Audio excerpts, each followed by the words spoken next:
So here's the fun thing is that there was something new about Zoom and new about Google Meet, and everybody's doing their platform or whatever, and kids were logging on, and that was fun. I mean, the fun part was I got my iPad, I don't have to go to school, I can lay in my bed, I can make a tent, I can do all these things. And so when that wore off, that was the engagement. So the Zoom was the experience, right? Then that wore off. Now all of a sudden they're showing up, and guess what? It wasn't that good. And we weren't trained to present in this. So even good teachers are like, not that good, because we're all trying to learn. So I had to immediately be able, as soon as you would open the door to, and we use Zoom, as soon as you'd open it up and you let people in, you go, you got to watch this, you guys. Take a look at this empty cup. So if you're listening to this, I've got an empty solo cup and water. Watch this. 3, 2, 1, you fill it, done. Watch, bam, gone. That's amazing. I mean, seriously, it's gone. Now, if you're just listening right now, I poured the water into the cup. I filled a solo cup half full with water. It's gone. I'm turning the cup upside down. It's not gone. But the kids do this.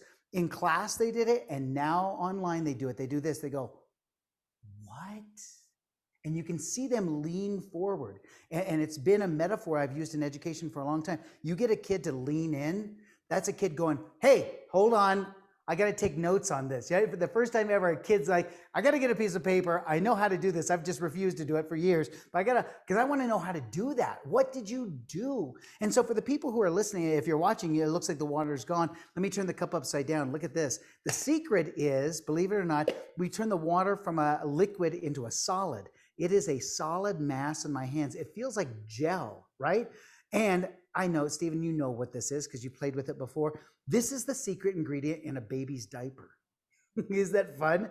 The powder that's in a diaper is a super absorbent polymer. And when you say to the kids, listen, if you don't tell your mom and dad, I'm going to show you how to dissect the diaper. If you don't have a diaper, the neighbor does, so go get one. It doesn't matter. But I'm going to show you how to dissect the diaper and get the polymer out. And all of a sudden, fully 100% engaged. They are in. The learning, they own it now. Because the next day, here's what I learned. The next day, a kid can hardly wait to go get the stuff. And if you're watching on the video right here, it's a material called sodium polyacrylate. It's water gel. Magicians use it, but science teachers use it all the time. It's a great thing. So I'm going to use just a teaspoon in the cup. And so that's all that's in there is a teaspoon in an empty cup. And now if I fill it with water, here, watch this. So kitchen will never be the same, right? Watch this. It's a super absorbent polymer.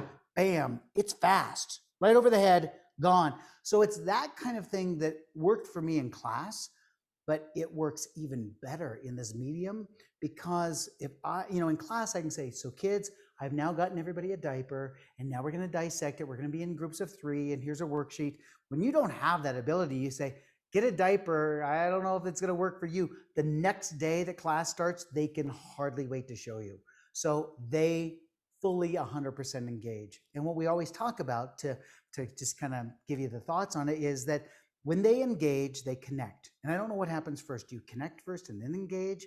Do you give permission? I don't know what it is, but when you connect and you engage, you create an experience.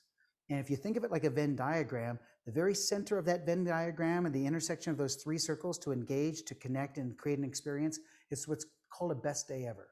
And when a teacher has a kid come to him or her and go, hey, today is the best day ever, you have to realize that a kid can have 5 best day evers in the same lunch period. They're just acknowledging to you that something really cool happened, and they're saying thank you in their way. And I just needed that back in this online piece. And that's what I've struggled with for a year. I'm learning how to do it. And I'm tired. Yeah, I